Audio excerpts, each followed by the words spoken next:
The alarm on my wrist pulsed red before I even understood what I was looking at. A human had just walked through the sealed door of Vault 9 without a single scan, without a badge check, without so much as a pause in his footsteps. I stood there with my hand still raised toward the identification panel, my own badge halfway out of my coat, and I watched the door recognize him, open for him, and close behind him as if nothing unusual had happened at all. My name is Kes Thalvin Orr, and I have worked station security on the Meridian Array for 11 cycles. In that time I have scanned my badge more than 40,000 times. I have been stopped, questioned, re-verified, and cleared again and again, every single day, for doors far less important than Vault 9. And yet the man who just walked through it, a human engineer named Oliver Bennett, did not even glance at the panel. I stood frozen for 3 full seconds. Then I did what any officer with proper training does. I opened my communicator and reported an unauthorized entry. The response came back almost instantly, and it was not what I expected. Authorization not required for that individual, the system said. Category, human. Clearance, universal. I read the words twice, then I read them a third time, because surely I had misunderstood something. Universal clearance did not exist. Not for me, not for my superior officer, not even for the station commander himself. Every being on this station, every species from every world in the Concord, passed through the same layered checks. Biometric scan, psychological baseline, threat assessment, committee override for anything above level 6. That was the law. That was the only law that had never once been questioned in my lifetime. Except, apparently, when it came to humans. I did not let it go. That is not in my nature. I filed a formal inquiry that same hour, expecting a quiet correction, an apology, a technician somewhere admitting a system error. Instead, I received a single line back from Central Records. Human exemption status, confirmed. Origin, classified. Further inquiry, restricted. Restricted, not denied, not explained. Restricted, as if the question itself was dangerous. I want you to understand something about my people before I go further. The Vests do not tolerate loose threads. We built our entire civilization on the idea that safety comes from process, that danger comes from shortcuts, that every locked door and every checkpoint exists because somebody, somewhere, once paid a terrible price for skipping it. We do not open doors without reason. We do not walk anywhere without knowing exactly why we are allowed to walk there. It is not caution to us. It is simply how a mind is supposed to work. So when I found a rule that broke every principle I had ever been taught, and when that rule applied to an entire species, instead of one individual with special permission, I could not simply let it sit there unexplained. I went to find Oliver Bennett myself. He was not hard to locate. Humans, I had noticed, rarely tried to hide where they were going. I found him in the lower maintenance ring, elbow deep in an open conduit panel, humming something under his breath that had no discernible melody I recognized. He looked up when my shadow crossed the light, and he smiled at me the way humans often did, easily, without calculation. "Officer Kes," he said, "something wrong?" "You entered Vault 9 40 minutes ago," I said, "without authorization." He tilted his head. "I had clearance. You had no scan, no badge check. The door simply opened for you." He shrugged, and the motion was so casual it nearly offended me.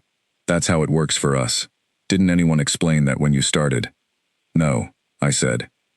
"No one has ever explained it. I would like you to explain it now." For the first time since I had met him, something shifted behind his eyes. It was not guilt, it was not defensiveness, it looked almost like sadness, the kind that comes from a memory, rather than the present moment. "It's not really my story to tell," he said quietly. "It's older than me, older than most people on this station, honestly. You'd have to go back to the beginning of the Concord's relationship with us to understand it, and even then, most of the record is sealed." "Sealed by whom?" "By everyone," he said. "Every species that's ever tried to look into it. That should tell you something." I did not like that answer. It told me nothing except that there was something to find, and that everyone who had found it before me had chosen silence instead of explanation. I have never trusted silence. Silence, in my experience, is what fear sounds like when it does not want to be recognized. "I intend to submit a formal records request," I told him. He studied me for a long moment, and then he did something I did not expect. He nodded, slowly, as if he approved. "Good," he said. "Somebody should ask eventually. Just be ready for what you find. It isn't a pleasant story." I left him there in the maintenance ring and returned to my station, and I filed the request before my shift ended. I expected a standard denial, the kind Central Records issued a dozen times a day for anything above my clearance level. Instead, 3 hours later, my request was flagged, escalated, and forwarded directly to the station commander's office, which had never once happened to me in 11 cycles of service. I was summoned the next morning. Commander Ithal Wren was Vess, like me, old enough that the plating along her forearms had begun to dull with age, and she had the kind of reputation that made junior officers straighten their posture without being told to. She did not invite me to sit. "You requested access to the Human Exemption Archive," she said. "I did. Do you understand what you are asking for?" "I am asking for an explanation of a rule that violates every protocol this station enforces on every other species," I said. "I do not understand why that is a difficult question."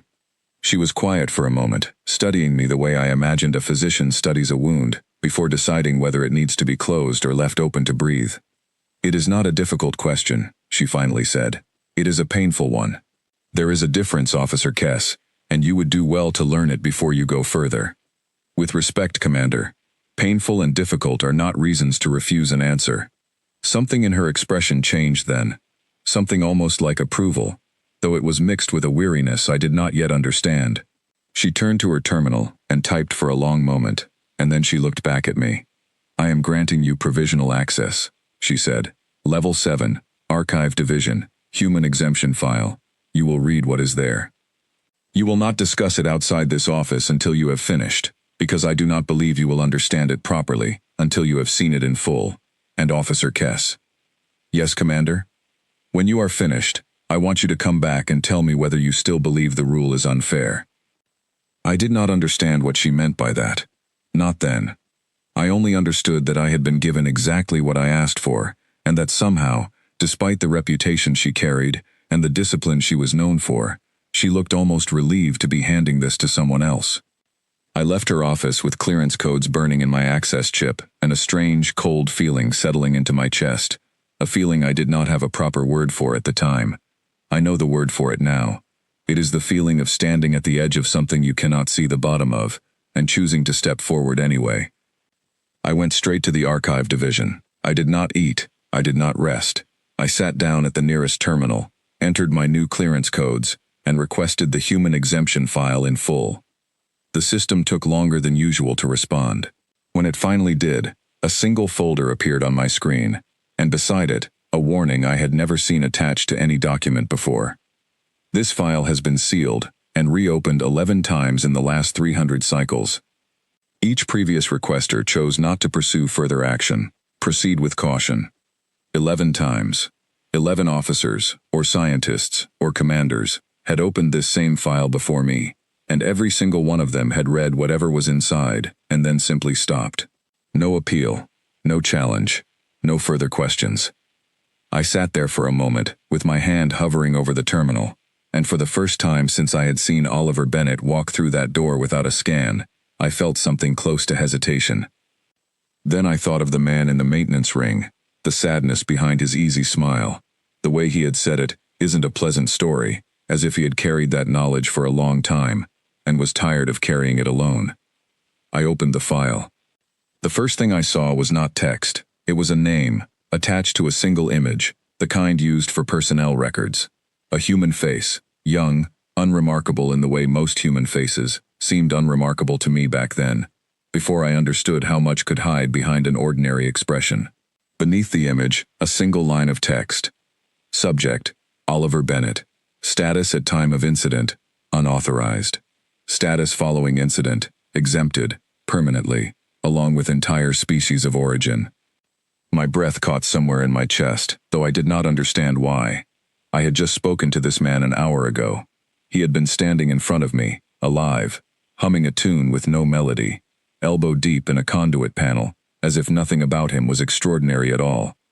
Whatever had happened to him, whatever he had done to earn an exemption that applied to his entire species for generations after, had happened before I was born, and it had happened to a man who was still walking these halls today, still smiling at officers who stopped him for questions he did not owe them answers to. I scrolled further into the file, and the first fragment of testimony appeared on the screen, attached to a seal order, dated nearly 300 cycles earlier. It was short. It was written by someone whose name had been redacted, someone who had clearly tried to write more, and had stopped partway through, as if the memory itself had become too heavy to continue holding. "I do not want this to be forgotten," the fragment read, "but I cannot be the one to explain it. Ask someone who was there. I was only there for the part that came after." I read that single sentence 4 times before I understood that I had only just begun to find the edge of something far larger than a broken rule or a strange exemption. Somewhere beneath the silence, beneath 11 sealed requests and a commander who looked relieved to hand the question to someone else, there was an event. A real one. Something that had happened in a place called the Sanctum. Something that had changed the way an entire civilization thought about a single species, and something that no one who had witnessed it seemed able to speak about without their words running dry halfway through the sentence. I sat back in my chair, and for the first time in 11 cycles of disciplined, orderly service, I felt genuinely afraid of what I was about to learn. I opened the next file anyway. The next file did not open easily. It required a second layer of clearance that Commander Ithal Wren had not mentioned, and when I entered my codes, the system paused for nearly a full minute before granting access, as if it were reluctant, as if some part of the network itself understood the weight of what it was about to show me. What appeared was not a report. It was a recording, audio only, dated nearly 300 cycles ago, logged as testimony, given to a closed committee that no longer existed under that name. The voice that spoke was Vess, old even then, and it trembled in a way I had never heard a Vess voice tremble before, not even during the worst of my training simulations. "I was the ranking officer on Sanctum Deep during the breach," the voice said. "I have given this testimony 6 times now, to 6 different committees, and each time I ask that it be sealed afterward, because I do not wish to relive it more than I already do in my sleep. I am recording it once more, because I have been told the exemption is being questioned again, generations later, by someone new. I understand that. I would question it too, if I did not know what I know. So I will tell you what I know, and then I ask that whoever hears this, let it be enough." I sat very still. Somewhere behind me, the Archive Division's ambient lighting shifted into its evening cycle, dimming the room without my noticing, and I did not move to correct it. "Sanctum Deep was a joint research vault," the voice continued. 7 species maintained crews there at the time, cataloging recovered technology from a dead precursor civilization, material too unstable and too valuable to store anywhere with lower security. The vault had 11 containment doors, each one requiring full committee-level authorization to open under emergency conditions, because the material inside was dangerous enough that no single individual, however senior, was ever permitted to make that decision alone. This was not excessive caution. This was necessary caution. I want that understood before I continue, because what happened next is often told as though the protocol itself was the villain of the story. It was not. The protocol had saved us more than once before that day. There was a pause in the recording, long enough that I checked to make sure the file had not stopped. "The breach began with a containment failure in the lower archive, Section 4, the voice said.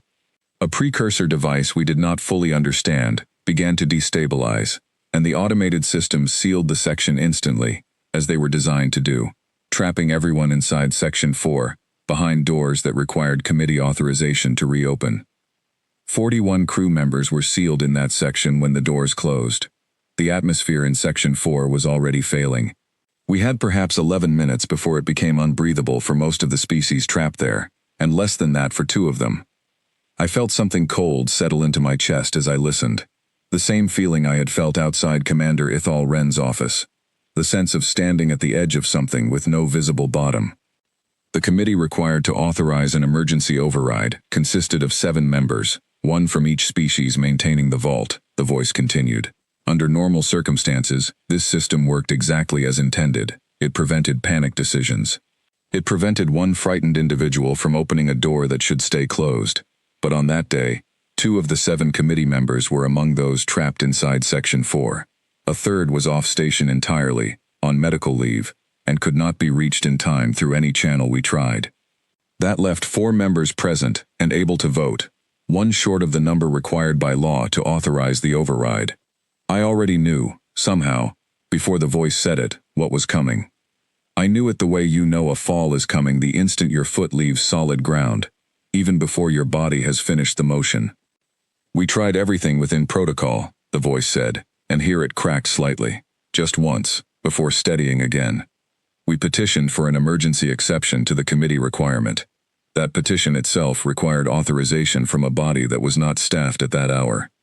We attempted to manually override the containment doors through the engineering deck and found that the doors had been specifically designed to resist manual override, because the material inside made that design necessary under almost every other circumstance we had ever trained for.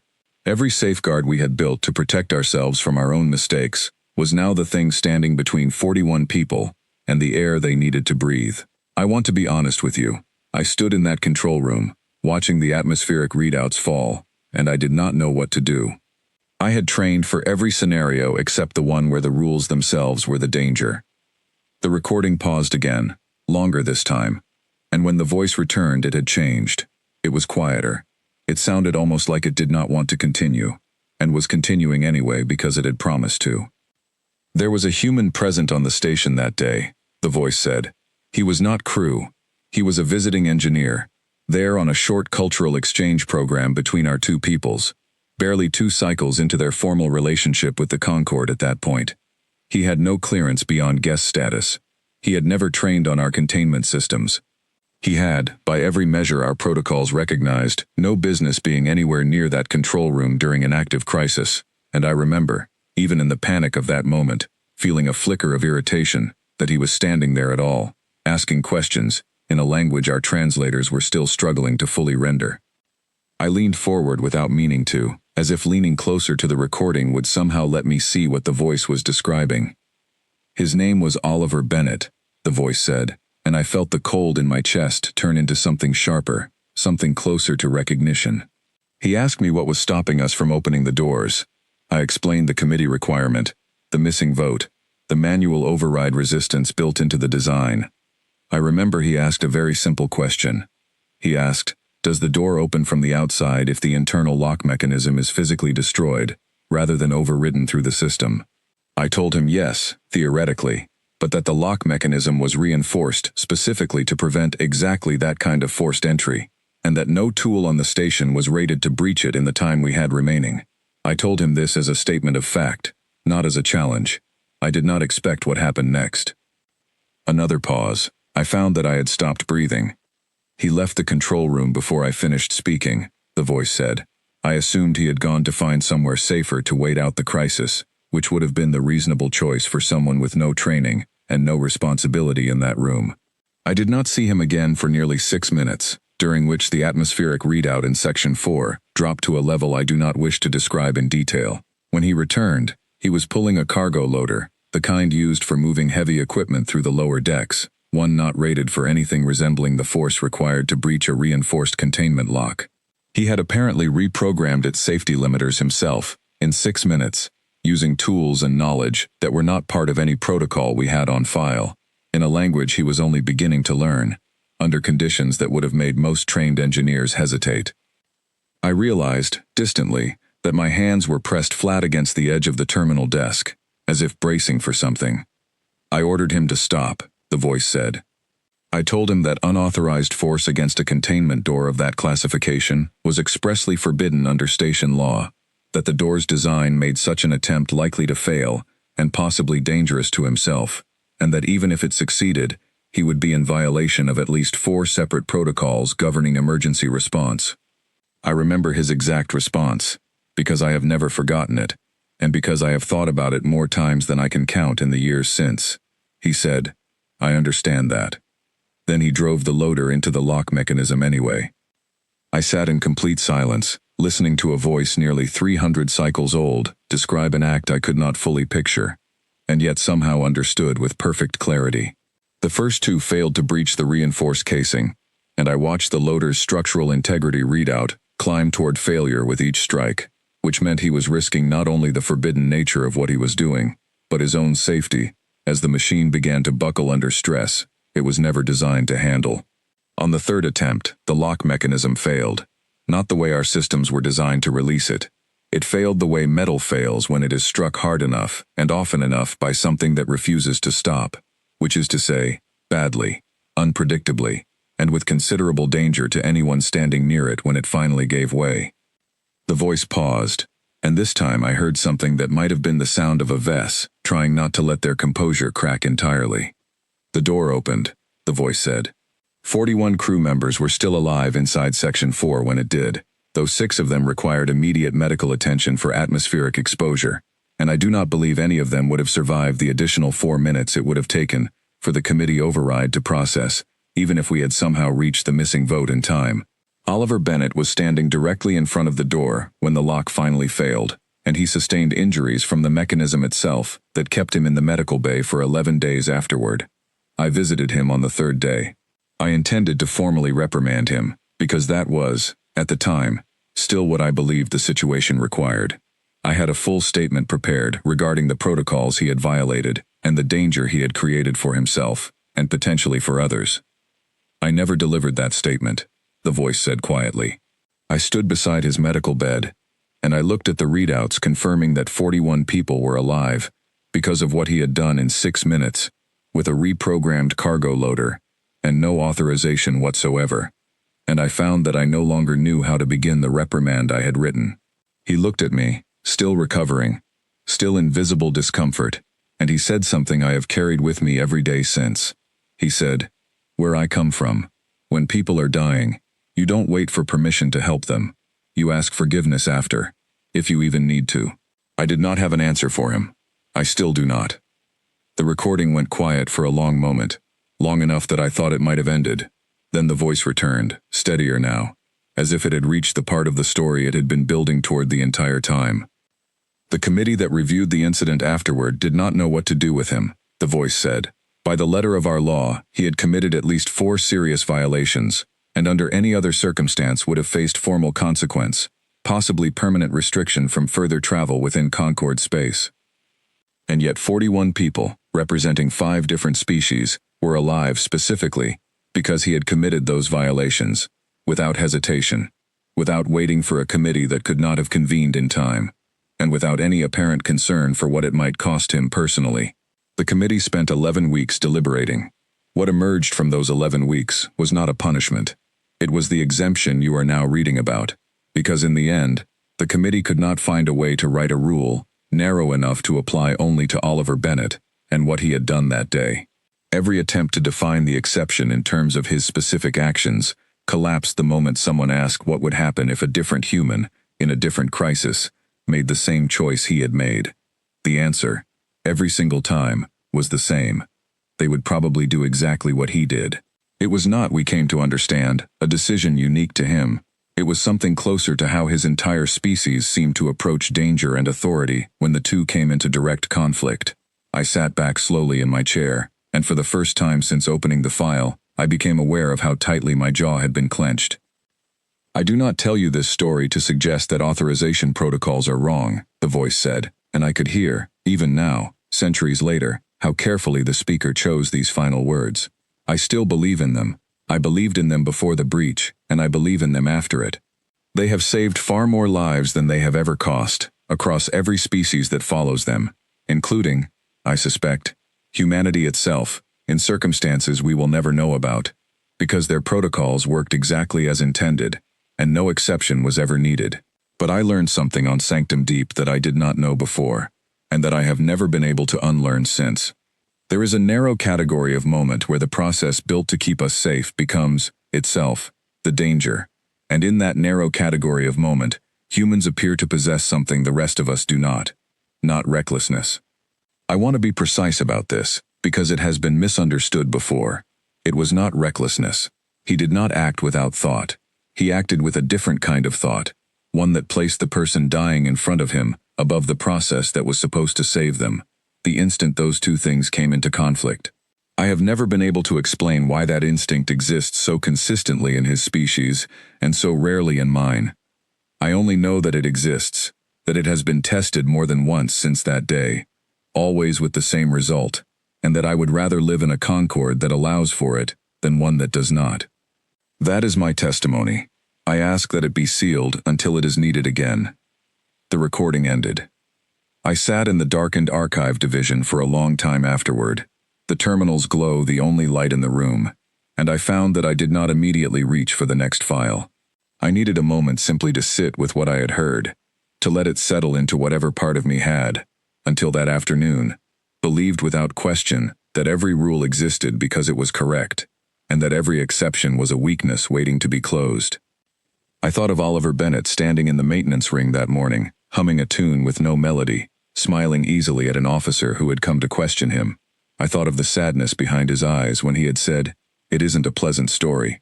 I understood now what he had meant. It was not unpleasant, because it reflected poorly on him. It was unpleasant because of what it had cost, and because of how long the weight of it had been carried by people who were never allowed to fully set it down. I reached for the next file anyway. There were, according to the archive index, several more testimonies attached to the same incident, along with something labeled simply as recovered footage, time-stamped from the day of the breach itself. I opened it.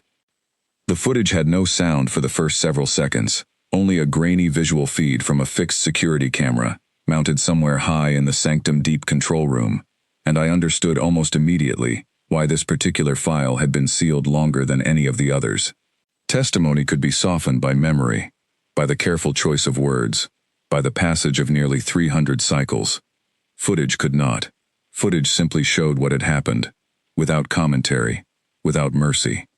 The timestamp in the corner read the exact hour of the breach.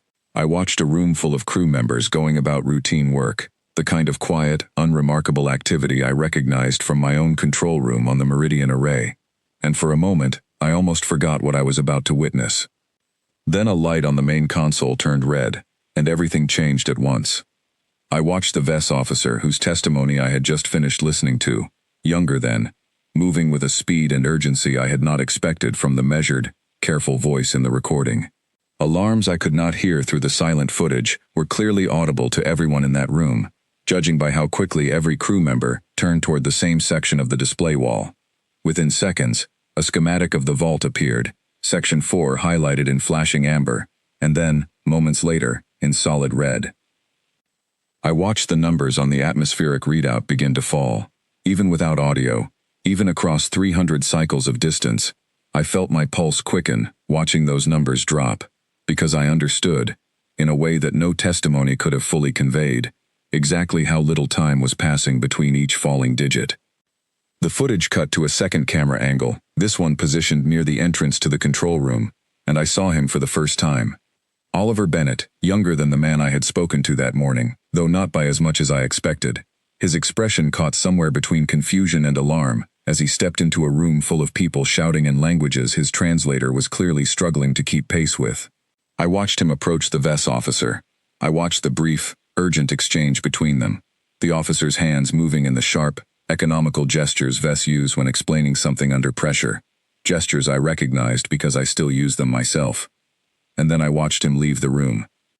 The footage followed him, camera to camera, down a corridor that grew narrower and darker as he moved deeper into the engineering deck, and I found myself leaning toward the screen despite knowing, already, from the testimony, exactly what he was going to do. Knowing did not make it easier to watch. If anything, it made every second worse, because I understood now what each of his movements would cost, both to the door he was about to attack and to himself. He reached the cargo loader bay in under 90 seconds, a run that should have taken at least twice that long through corridors he had never navigated before that day. I watched him climb into the loader's control seat, watched his hands move across an unfamiliar interface with a speed that did not look practiced so much as desperate, watched him pry open an access panel on the loader's control column, and begin manually rerouting connections I could not identify from the footage, but which I now understood, from the testimony, were the safety limiters designed to prevent exactly the kind of force he was about to apply. 6 minutes, the officer's testimony had said. I watched every second of it, and it did not feel like 6 minutes. It felt like something far longer, the way a single held breath can stretch until it no longer feels like time at all. The loader lurched forward on the footage, moving faster than its design specifications should have allowed, and I watched him guided out of the bay and back down the corridor he had just run through, this time riding a machine that groaned and shuddered with every meter, sparks visible along its rear axle, where something had clearly been pushed past its intended limit. The footage cut again, this time to the corridor directly outside Section 4's containment door, and here, finally, I understood the true scale of what the testimony had described. The door was massive, far larger than any door on my own station, built from layered alloy plating designed to withstand pressures that would crush most materials instantly. Standing before it, the cargo loader looked almost absurdly small, a tool meant for moving crates, now aimed at something built to survive the collapse of a star. I watched him position the loader. I watched him pause for less than a second, a pause so brief I might have missed it if I had blinked, and even without audio, I understood exactly what that pause contained. It was not hesitation. It was the last half-breath a person takes before committing fully to something they cannot take back. Then he drove it forward. The impact staggered the loader visibly, throwing sparks across the corridor, and the footage showed the door's lock mechanism absorbing the strike without giving way. I watched him back the machine up, realign it, and strike again, and this time, I saw a crack appear in the reinforced casing around the lock, a hairline fracture that would have been invisible if the camera had not been positioned at exactly the right angle to catch the light reflecting off it. The third strike, the one described in the testimony, filled the corridor with a shower of fragments that the footage rendered as a silent, chaotic burst of motion, metal and light scattering in every direction. The loader itself buckled visibly on impact, its frame twisting in a way that made it clear the machine would never function again, and for one terrible second on the footage, I watched Oliver Bennett thrown forward against the loader's control column, his body absorbing an impact that no untrained human should have walked away from. He did not fall. I watched him push himself upright, favoring one side of his body, in a way that told me, even without the medical report I had already read, exactly where his injuries had occurred. And behind him, slowly, groaning on damaged hinges never designed to open this way, the containment door of Section 4 began to part. The footage cut one final time, to an interior camera inside Section 4 itself, and this was the part I had not been prepared for, despite everything the testimony had already told me. I watched crew members from 5 different species collapsed along the floor of a room whose atmosphere had nearly run out entirely, some of them motionless, in ways that made my chest tighten with a fear 300 cycles too late to matter. I watched the door finally give way completely, watched emergency response teams pour through the opening with breathing equipment and medical stabilizers, watched them lift bodies that I did not know, until the very last moment before the footage ended, whether they would find alive or not. 41 crew members. The testimony had said all 41 survived. Watching the footage, I understood exactly how narrow that outcome had been, and exactly how many of those 41 owed the specific number of seconds that separated life from something else to a man who had no clearance, no training, no authorization, and no apparent interest in waiting for any of those things, while people were dying in front of him. The footage ended. The archive file returned to its index screen, and beneath the entry for the recovered footage, a final note had been appended, written not by the VES officer whose voice I had already heard, but by someone else entirely, someone whose title identified them as the presiding chair of the committee that had ultimately written the exemption into law. I read the note slowly, twice, because I wanted to be certain I understood every word of it correctly. We convened for 11 weeks following the incident at Sanctum Deep, the note began. I was chair of that committee, and I want to record, separately from the testimony already included in this file, the reasoning that led us to the exemption rather than to punishment, because I believe that reasoning has been misunderstood by every subsequent generation that has questioned it without reading this far into the archive. I sat forward, reading carefully. Our first instinct, as it is the instinct of every disciplined civilization, was to treat what happened as a singular event, the note continued. A crisis, an exceptional circumstance, a man who broke the rules under pressure that no reasonable authority could fault him for, but whose actions still represented, technically, a violation, requiring some form of formal acknowledgement, even if the punishment itself was waived. We drafted 17 separate versions of a narrow exception, each one attempting to define precisely the conditions under which Oliver Bennett's specific actions would be forgiven, without opening the door to broader, less predictable behavior in future crises. Every single draft failed the same test. Every time we asked ourselves what a different human would do if placed in the identical circumstance, with the identical stakes, the answer we kept arriving at, based on every account we could gather from human historical records made available to us during that period, was the same. They would very likely do something extremely similar, not identically. Not with a cargo loader every time, and not always successfully, but the underlying instinct, the willingness to set aside the process entirely the instant the process itself became the obstacle standing between a person and someone else's survival, appeared throughout their recorded history, with a consistency that no other species we had encountered to that point displayed with the same frequency. I read that paragraph 3 times before continuing, because it echoed something I had already begun to sense, faintly, in my own mind, without yet having the words for it. We consulted human liaison officers extensively during those 11 weeks, the note went on. I want to be honest and record that their explanations did not fully satisfy us, not because they were evasive, but because they seemed genuinely uncertain themselves as to why this instinct exists so consistently within their species. Several offered speculation rooted in their own history, environment, and evolutionary pressures. None of it, in my judgment, fully accounts for what we witnessed on the recovered footage from Sanctum Deep, and I do not believe any explanation ever will, fully. Some things can be observed and confirmed as consistently true long before they can be properly understood. The note paused there, marked by a break in the formatting, before continuing in what read as a slightly different tone, more personal, less formal than the rest of the entry. I want to record one further thing, separate from the official reasoning, because I believe future readers of this file deserve to know it. I met with Oliver Bennett myself, near the end of our 11 weeks of deliberation, before the exemption was finalized. I asked him, directly, whether he understood the scale of what we were considering, that we were not simply forgiving him, but were preparing to grant an extraordinary and permanent exception to an entire species, based substantially on his actions alone. I asked him whether that responsibility concerned him. He told me it did, the note continued. He told me he had thought about it every day since the incident, that he did not consider himself a hero, and that he worried, genuinely and visibly, that some future human, granted the same exception without earning it themselves, might misuse it, might walk through a door they had no true need to walk through, and cause harm, rather than prevent it. I asked him, then, why he believed the exemption should be granted despite that risk. He told me something I have thought about many times since, and which I will record here exactly as I remember it.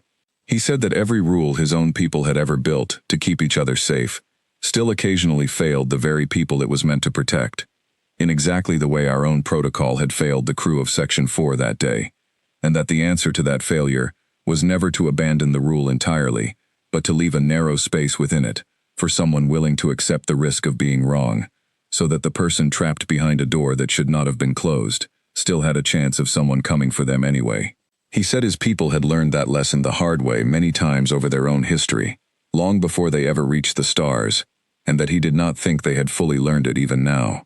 He said he hoped, someday, they would deserve the trust we were about to place in them more fully than they currently did, and that the best he could offer, in the meantime, was his word that he, personally, would try to be worth it. I sat back from the terminal, and the archive division around me felt suddenly very quiet, very still, the way a room feels after something important has finished being said. The exemption was finalized 11 days later, the note concluded. It has now stood for nearly 300 cycles without formal revision, applied consistently across every generation of humans who have entered Concord space since. I do not know whether every human who has walked through a restricted door under that exemption has done so with the same weight of consideration that Oliver Bennett carried into Sanctum Deep that day.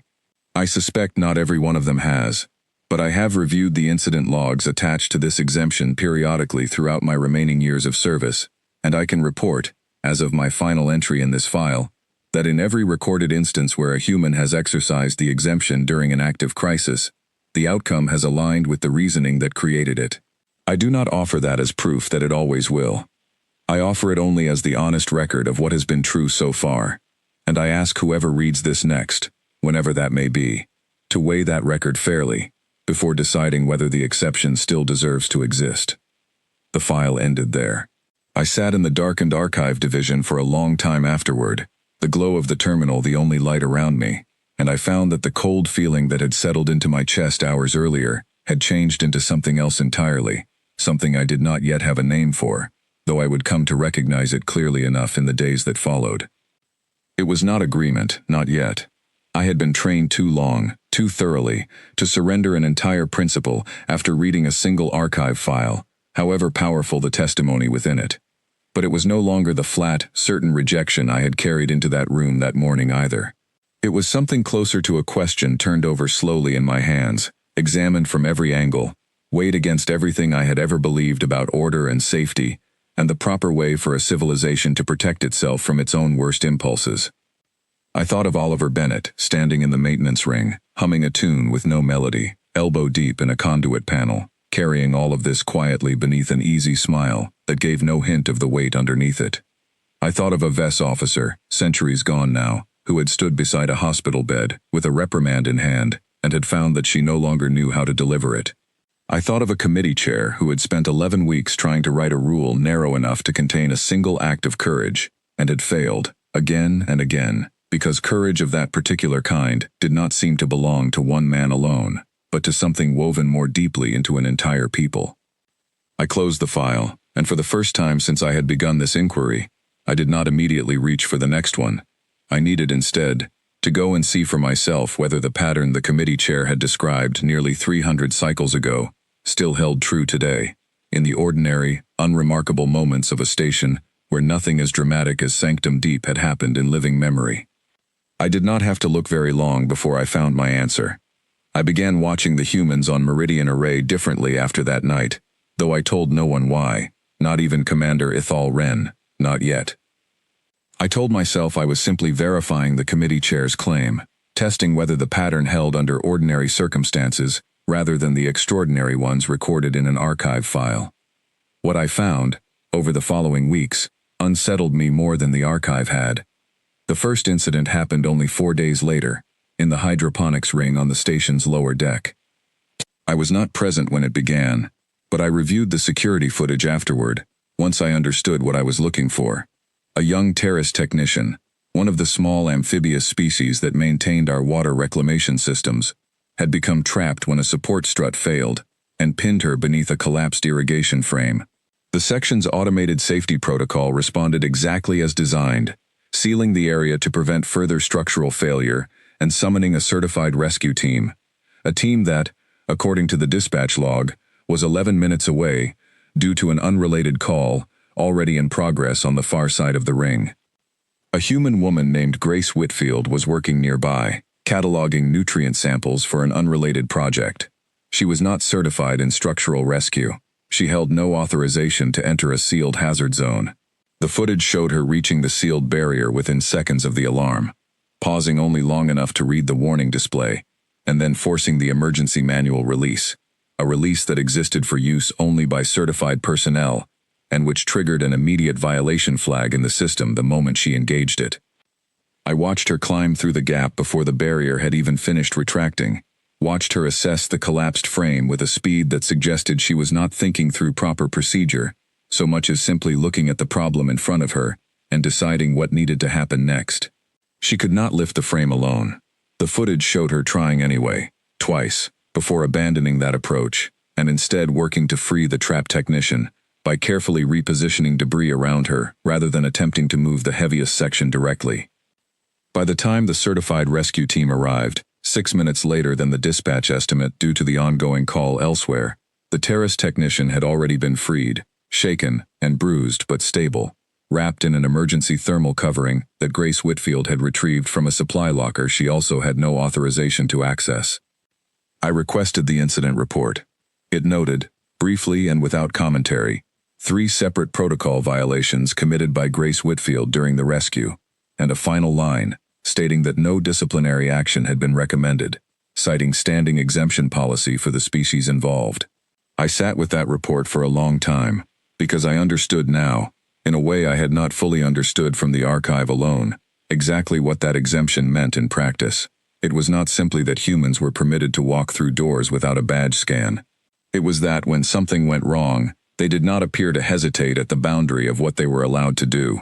They simply acted, and asked afterward whether it had been within the rules. I began seeking out more incidents after that, and I did not have to search hard to find them. 2 weeks later, a containment fault in the reactor auxiliary bay triggered a full lockdown of the surrounding corridor, a standard response to a coolant pressure anomaly that, statistically, resolved itself without incident in the overwhelming majority of cases. A maintenance officer, an older Vess named Torek I, was caught on the wrong side of the lockdown when it triggered, alone, in a section now sealed against him, with a coolant leak building pressure somewhere nearby that he could not see and could not diagnose from where he stood. I was on duty that day and heard the alert directly. Protocol required a certified reactor technician to authorize remote release of that particular lockdown, and the 2 technicians certified for that authority were both occupied, one off station entirely, and one already engaged in an unrelated emergency 3 decks away. The estimated wait time for authorization, according to the system, was between 9 and 14 minutes, depending on how quickly the second technician could disengage from her current task. A human engineer named Nathan Ford was working diagnostics 2 corridors away when the alert reached him. I watched, later, on the same footage archive I had grown increasingly familiar with, as he abandoned his current task without finishing it, moved directly to the nearest access terminal, and began attempting a manual override on a lockdown system he was not certified to bypass. It took him 4 minutes, working through a process that the system log later described as unconventional and outside standard technical procedure, before he successfully forced the corridor open, well ahead of the earliest official authorization estimate. Torek I walked out of that corridor under his own power, coughing from a coolant vapor exposure that the medical report classified as moderate rather than severe, specifically because of how quickly he had been able to leave the affected area. I read Nathan Ford's own statement in the incident log afterward, brief and almost apologetic in tone, noting that he understood the override had not been properly authorized, and that he would accept whatever review the situation required. The final line of the report, again, cited the standing exemption, and again, no disciplinary action was recommended. I began to notice, as the weeks passed, that these were not isolated events separated by long stretches of ordinary time. They were simply not the kind of thing that made themselves visible unless you were actually looking for them, the way I now was. A human medical assistant bypassing quarantine protocol to reach a patient whose vital signs had begun failing faster than the required decontamination sequence would allow. A human security guard forcing open a jammed escape pod hatch during an unrelated drill malfunction, technically violating 4 separate safety regulations in the process, freeing 3 trapped crew members who otherwise would have remained sealed inside for the better part of an hour, while proper technical support was summoned. A human cook, of all things, someone with no emergency training whatsoever, pulling a young Vess child away from a malfunctioning door mechanism in the dining hall, moments before it would have closed on the child's limb, an act that required him to physically cross a barrier marked for authorized maintenance personnel only, which he did, without any apparent hesitation at all. None of these incidents, individually, would have struck me as remarkable if I had encountered only one of them. Emergencies happen. People react. It is not unusual for anyone, of any species, to act quickly when danger is immediate and visible in front of them. But I was no longer looking at these events individually.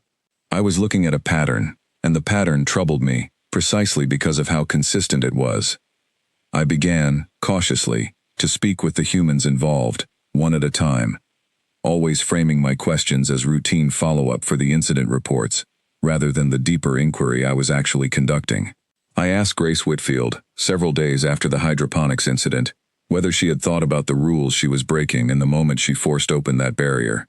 She looked at me with an expression that was not defensive, not proud, simply thoughtful, as if the question itself was one she had not considered from quite that angle before. "Not really," she said. "I mean, I knew I wasn't supposed to be in there, but she was trapped, and the people who were supposed to help were somewhere else, and I was right there. It didn't feel like a decision exactly. It felt more like there wasn't really another option worth considering."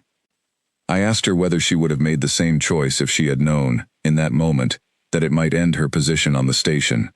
She was quiet for a moment before answering. I don't know for certain, she said, but I think probably yes. I think most of us would. I don't say that to sound impressive. I think it's just how we're taught to think about it, from pretty early on. Rules matter. They matter a lot, most of the time. But somebody bleeding on the floor matters more than a rule about who's allowed to help them. I asked Nathan Ford a similar question, and though his phrasing was different, the shape of his answer was nearly identical. I asked the cook the same question, a man named Edward Lang who seemed faintly embarrassed by the whole incident, and clearly did not consider himself particularly brave for what he had done. His answer, too, carried the same underlying shape, worn into slightly different words. It was Oliver Bennett, though, who finally gave me the answer that made the pattern make sense to me, in a way that no single incident report ever could. I found him again in the maintenance ring, weeks after our first conversation, and this time, I did not come to question him about a specific violation. I came simply to ask him what I had, by then, begun asking every human I encountered. Why, I said, does this keep happening? Not once, not twice. Consistently, across your entire species, across nearly 300 cycles of recorded history, within the Concord alone. Why does the rule bend so easily for you, and hold so firmly for the rest of us? He set down the tool he had been holding, and considered the question longer than I expected him to, longer than any of the others had. I think it's because we never fully trusted our own rules to begin with, he finally said. Not in a bad way. We built them. We needed them. We know how much worse things get without them. But somewhere along the way, we learned, over and over, the hard way, that the people who wrote the rules weren't in the room when the emergency actually happened. They were writing for the average case, the expected case, and most of the time that's exactly right.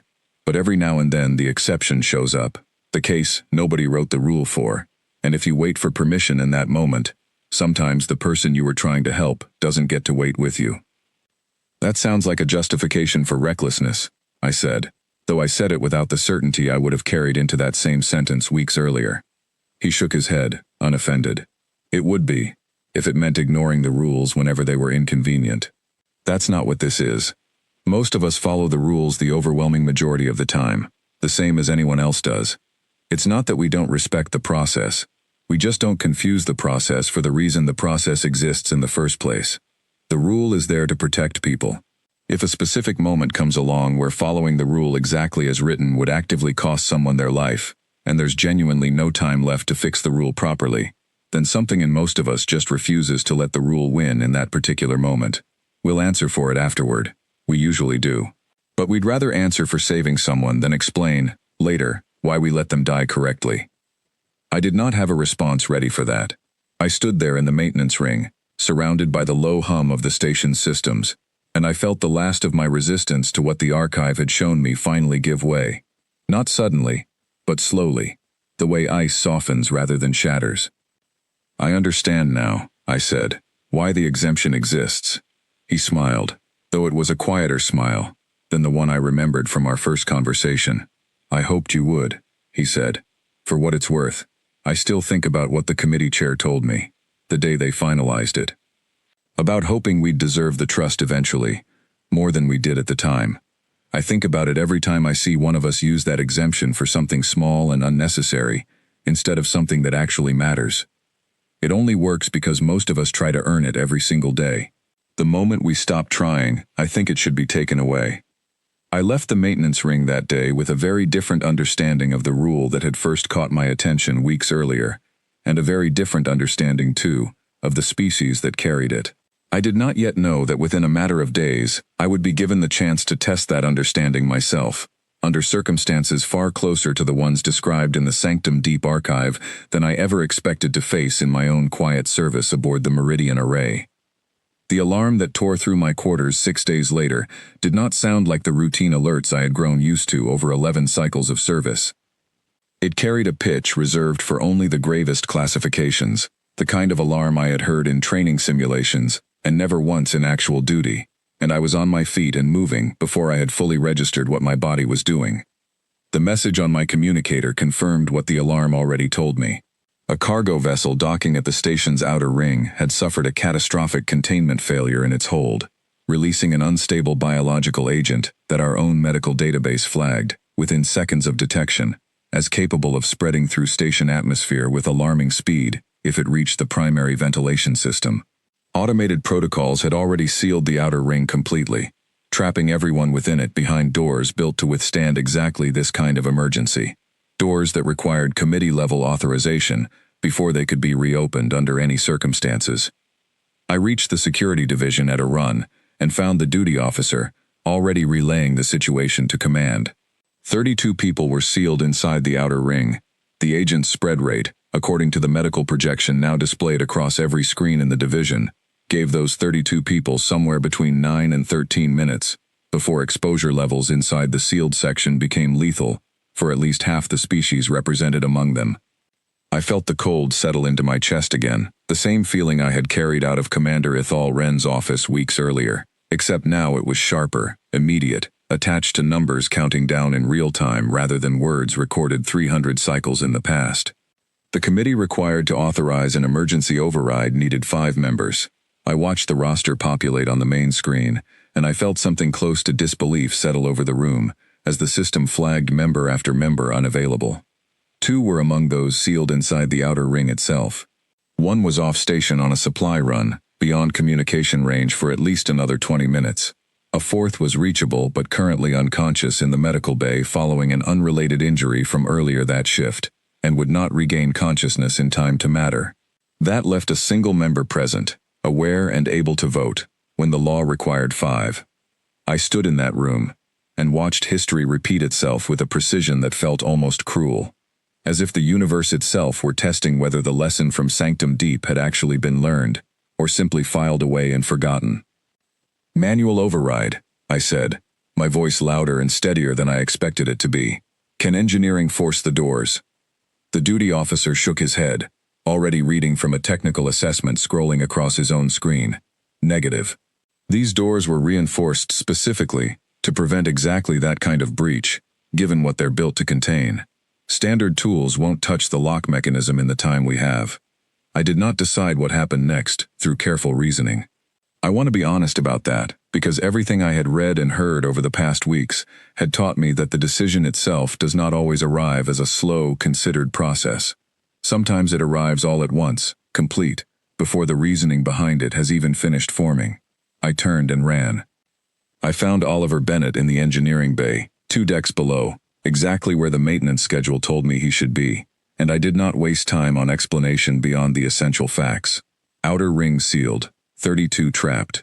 Committee short 1 vote, with no time to find it. Standard tools insufficient against the lock. He did not ask a single unnecessary question. He grabbed a case of tools I did not recognize, and was moving before I finished my last sentence, and I found myself running beside him rather than behind him, matching his pace toward the outer ring's containment door. "I need you to understand," I said as we ran, "that what you are about to do carries no legal risk to you. Your exemption covers this completely, but what I am about to do does not carry the same protection.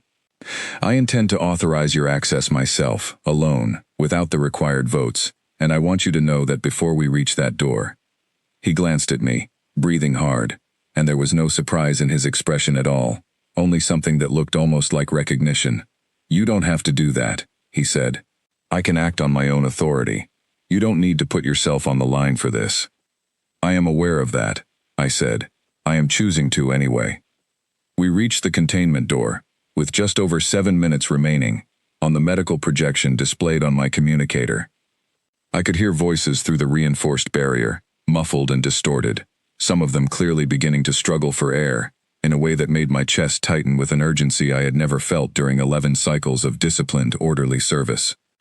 Oliver Bennett was already working, his hands moving across the lock mechanism's outer casing, with the same speed I had watched, days earlier, in 300-cycle-old footage, of a very different door, on a station most of the crew here had never even heard of.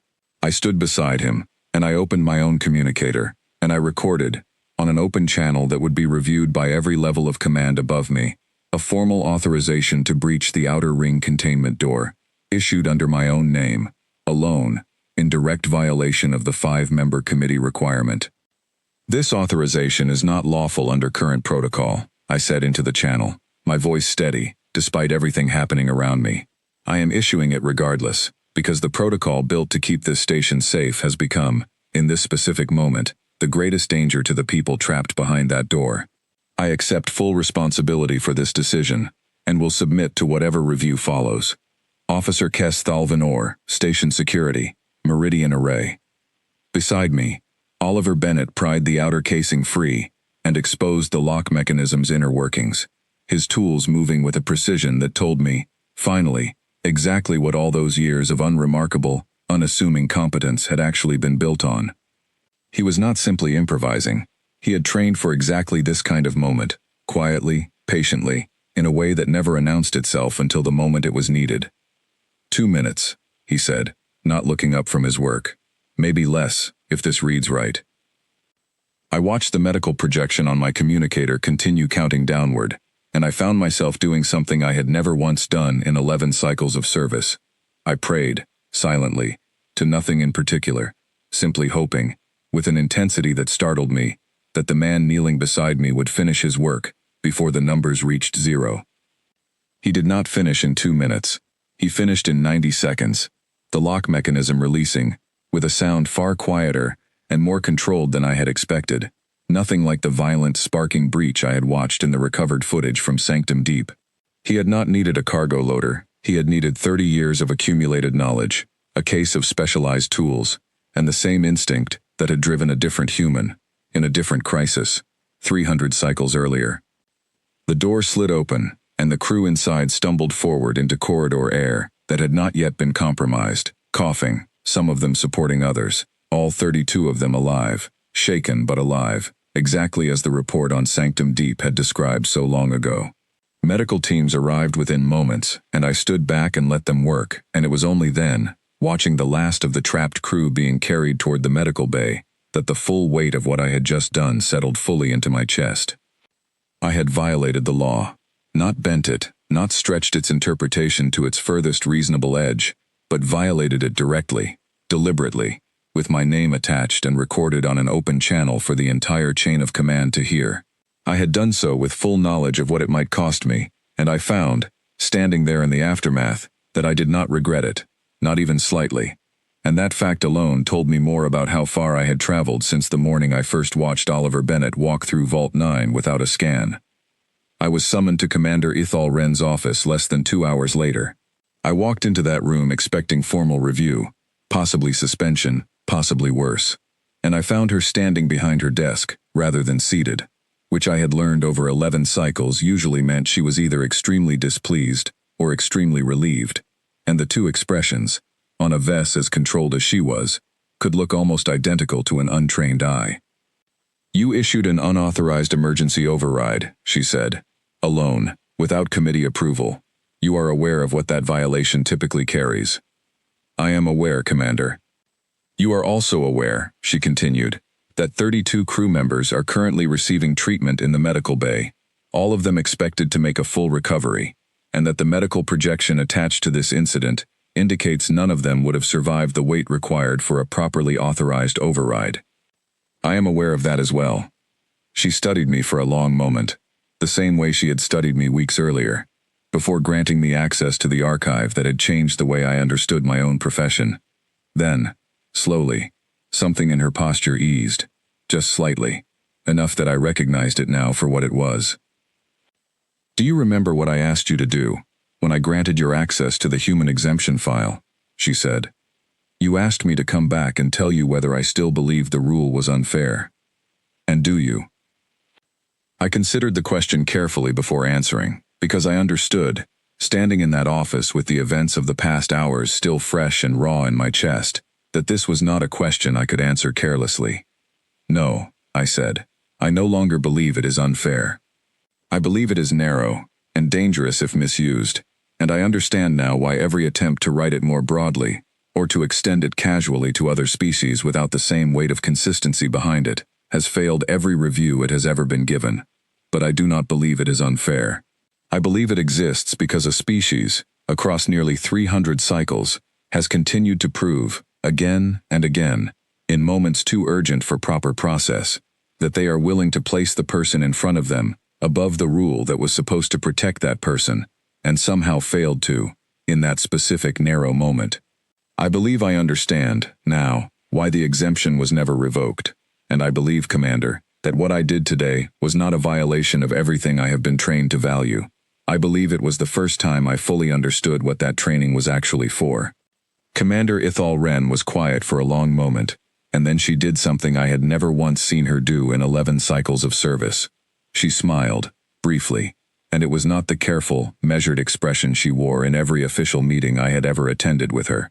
It was something closer to what I had seen on Oliver Bennett's face in the maintenance ring, weeks earlier, easy, and unguarded, and entirely genuine. "There will be a formal review," she said. "I cannot prevent that, and I would not try to, because the review process exists for good reason, and I have no intention of undermining it, simply because this particular outcome was favorable. But I will tell you, off the record, that I do not expect the review to end in disciplinary action. I have seen this pattern before, Officer Kess. Once, many cycles ago, in a situation not entirely unlike this one, though I will not go into the details today. I recognized it the moment I heard your authorization on the open channel. You were not acting carelessly. You were acting the way I have only ever seen humans act, and I confess, I did not expect to see it from one of our own. I did not know how to respond to that, so I said nothing, and she did not seem to require a response. I asked you, weeks ago, to read that file, because I hoped you would come to understand something that took me far longer to understand myself," she said. "The exemption was never truly about humans alone, Officer Kess. It was about the narrow space every civilization needs to leave open, somewhere, for the moment the process fails the very people it was built to protect. Humans have simply proven, more consistently than any other species we have encountered, that they are willing to stand in that narrow space when it opens, and to accept whatever consequence follows. That is not a flaw in our system. It is, I have come to believe, one of the reasons our system has survived as long as it has." I left her office that evening and walked slowly back toward the engineering bay, where I found Oliver Bennett exactly where I expected to, cleaning the tools he had used earlier that day, with the same unhurried, unremarkable care he brought to everything he did. He looked up when I entered, and I saw, for the first time since we had met, something in his expression that looked almost like pride, though it was tempered, as everything about him seemed to be, by a quiet caution that never quite let itself relax completely. "I heard what you did," he said. "That took more than most people would have been willing to give." "I learned it from you," I said, "though I suspect you would tell me you learned it from someone else entirely, 300 cycles ago." He smiled, and this time there was no sadness behind it at all, only something warm and simple, and entirely without weight. "Maybe that's how it's supposed to work," he said. "Somebody does something impossible once, and it plants a seed that grows a little further, with everyone who hears about it afterward, until eventually, it isn't impossible anymore. It's just what people do when it matters enough." I thought about that for a long time afterward, long after I had returned to my quarters, long after the station had settled back into its ordinary rhythms, the alarms silenced, the crew from the outer ring recovering steadily in the medical bay, the review of my authorization already scheduled for the following week, with an outcome that, according to Commander Ithal Wren, I no longer needed to fear. I had spent 11 cycles of my life believing that safety came from process, that danger came from shortcuts, and that every locked door existed because someone, somewhere, had once paid a terrible price for skipping it. I still believe that, and I suspect I always will, because it remains true more often than it is not. But I understand now, in a way I did not before I watched a man drive a broken cargo loader into a reinforced containment lock 300 cycles before I was born, that there is a second truth sitting quietly beside the first one, waiting for the rare moment when it is needed. Rules protect people. That is their purpose, and it is a purpose worth defending with everything a civilization has. But every rule, however carefully written, is built by people who cannot stand in every future room, cannot see every future emergency, cannot account for the one narrow moment when following the process exactly as written would cost the very life it was meant to save. Somewhere in every well-built system, there must be room left open for someone willing to stand in that gap when it appears, and to answer for it honestly afterward. I do not know if the VES will ever fully carry that instinct the way humans seem to. I do not know if any species besides theirs ever truly could, or whether it is simply something woven into them in a way none of us fully understand, the way the old committee chair admitted, nearly 300 cycles ago, that she never fully understood it either. I only know that I stood in that gap myself, once, when it mattered, and that I would do it again without hesitation if the moment ever asked it of me. That is why humans are allowed to enter without authorization. Not because the rules do not apply to them, but because, again and again, across every generation since a young engineer named Oliver Bennett drove a broken machine into a door that should not have stayed closed, they have proven themselves willing to answer for what happens when the rules fail, so that the people trapped behind those doors are never left waiting alone for permission that might arrive too late to matter.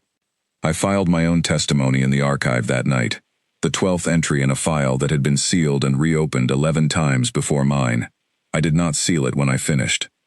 I left it open, for whoever came looking next, the way Oliver Bennett had once told a committee chair he hoped, someday, his people would fully deserve the trust already placed in them.